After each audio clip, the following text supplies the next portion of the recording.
کبھی سوچا ہے کہ تحریر میں یہ جو چھوٹے چھوٹے نشان ہوتے ہیں، کاما، فل سٹاپ، سوالیہ نشان، یہ اصل میں کیا ہیں؟ یہ صرف گرامر کے اصول نہیں ہیں۔ نہیں، یہ تو تحریر کی خفیہ زبان ہے، اس کی اپنی ایک انکہی آواز۔ یہی وہ خاموش اشارے ہیں جو ہمارے لفظوں کو لہجہ، جذبات اور گہرائی دیتے ہیں، بالکل ویسے ہی جیسے بولتے وقت ہماری آواز کا اتار چڑھاؤ دیتا ہے۔ اچھا، ان کی طاقت کو سمجھنے کے لیے ذرا اس مثال کو دیکھیں۔ یہاں صرف ایک کوما، ایک چھوٹا سا نشان، ایک محبت بھری دعوت اور ایک بہت ہی خوفناک ارادے کے بیچ کا فرق ہے۔ ایک طرف دادی کو کھانے پر بلایا جا رہا ہے اور دوسری طرف خیر بات بہت ہی بگڑ جاتی ہے۔ تو دیکھیں ایک نشان کتنا ضروری ہو سکتا ہے، یہ یہاں بالکل صاف نظر آ رہا ہے۔ تو یہ تو سمجھ آ گیا کہ یہ اہم ہے، لیکن سوال یہ ہے کہ یہ نشانات آئے کہاں سے؟ آخر ان کی ضرورت ہی کیوں پیش آئی؟ چلیں اس کے پیچھے کے بنیادی مقصد کو سمجھتے ہیں۔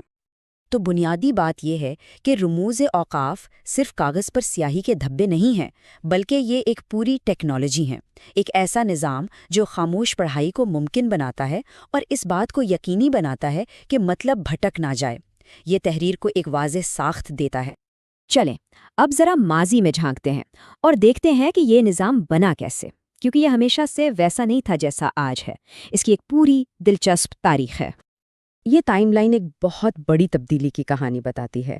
دیکھیں، پہلے زمانے میں تحریر کو اونچی آواز میں پڑھا جاتا تھا، ایک طرح کی پرفارمنس کے طور پر، لیکن پھر پرنٹنگ پریس آیا، کتابیں عام ہوئیں اور لوگوں نے خاموشی سے اکیلے میں پڑھنا شروع کر دیا۔ اب اس خاموش مطالعے کے لیے ایک معیاری نظام کی ضرورت تھی تاکہ ہر پڑھنے والا ایک ہی مطلب سمجھ سکے۔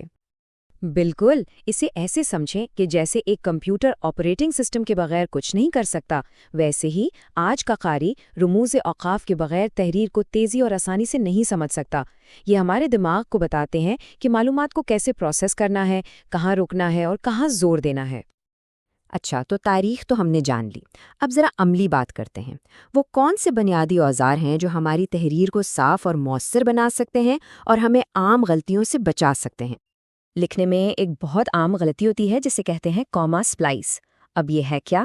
سوچیں کہ آپ دو بہت بھاری چیزوں کو ایک کمزور سے دھاگے سے جوڑنے کی کوشش کر رہے ہوں۔ وہ دھاگا یعنی کوما دو مکمل آزاد جملوں کا بوجھ نہیں اٹھا سکتا۔ نتیجہ، جملہ کمزور اور الجھا ہوا لگتا ہے۔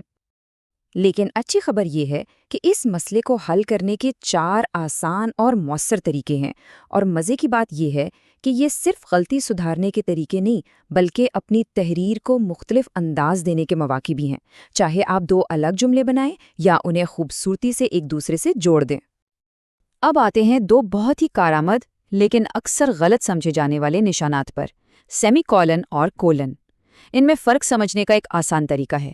سیمی کولن سمجھنے کے لیے ایک ترازو سمجھیں جو 2 برابر اور جڑے ہوئے خیالات کے درمیان توازن قائم کرتا ہے، جبکہ کولن ایک تیر کی طرح ہے جو ایک عام بات سے سیدھا اس کی تفصیل، فہرست یا مثال کی طرف اشارہ کرتا ہے۔ یہاں سے بات اور بھی دلچسپ ہو جاتی ہے۔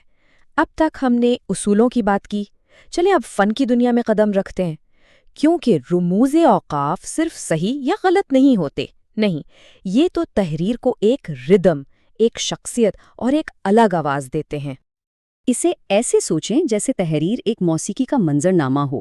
کچھ نشانات جیسے M- یا ندائیہ کا نشان سامنے آ کر اونچی آواز میں اپنی موجودگی کا احساس دلاتے ہیں۔ کچھ جیسے کوما اور فل سٹاپ گفتگو کی روانی کو بالکل ہموار رکھتے ہیں، اور کچھ جیسے کوسین یا بریکٹس پس منظر میں سرگوشی کرتے ہوئے ایک اضافی معلومات دے کر چلے جاتے ہیں۔ دیکھیں، بڑے بڑے ادیبوں کی بھی ان نشانات کے بارے میں بڑی پکی رائے تھی۔ مثال کے طور پر اسکاٹ فٹزجرالڈ کے نزدیک ندائیہ نشان کا زیادہ استعمال تحریر کو غیر سنجیدہ اور بچکانہ بنا دیتا ہے۔ دوسری طرف کرٹ وانیگیٹ کو سیمی کولن سے خاصی چڑ تھی۔ وہ اسے محض دکھاوے کی علامت سمجھتے تھے جو ان کے خیال میں تحریر کو غیر ضروری طور پر رسمی اور علمی بنا دیتا ہے۔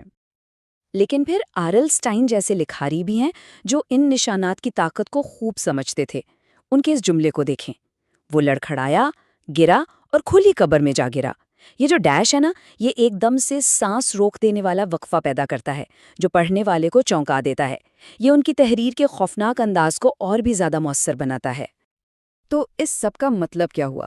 مطلب یہ کہ جب کوئی لکھنے والا کوما، ڈیش یا کوسین میں سے کسی ایک کا انتخاب کرتا ہے تو وہ صرف گرامر کا اصول نہیں اپنا رہا ہوتا، بلکہ وہ یہ فیصلہ کر رہا ہوتا ہے کہ پڑھنے والا اس کی بات کو کس لہجے، کس رفتار اور کس جذبے سے محسوس کرے۔